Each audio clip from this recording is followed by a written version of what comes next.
So to your point, I have a rule called the CLC rule, context, location, confirmation. And this kind of validates it.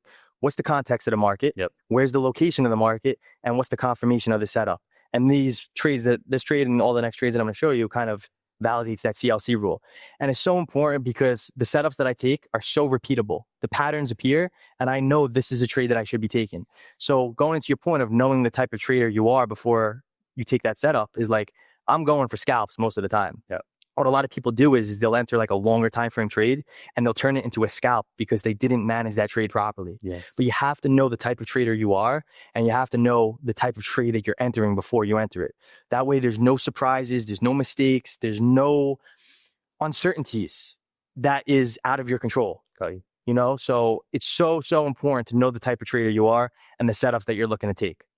So now this was a long trade that I took, long position, bullish, $21,750 profit. This was a 5.5 to 1 risk to reward ratio. Wow. And this trade was 20 minutes in duration.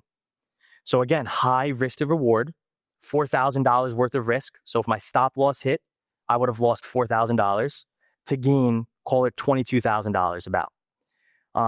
And this was just simply a pullback. We could see the level of demand here.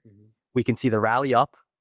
We could see an area of low volume, which is marked by that green line. Yeah. The market pulls back into this. I get an entry long here and I capitalize on that upside rally and I call it a day. Again, what I was explaining on the whiteboard, it's their strategies to catch the levels when it comes into a key level of demand and support. The concept of this strategy is we want to say that buyers or sellers are strong. In this example, buyers are strong here. They form the level of low volume. We wait for the pullback. The buyers defend the price and we capitalize on that. 5.5 to 1 risk to reward. All right. There's a 1 minute chart. It was like a 10-minute trade. 10-minute trade, not even. It's incredible. And this was the level of demand. Here's the period of consolidation.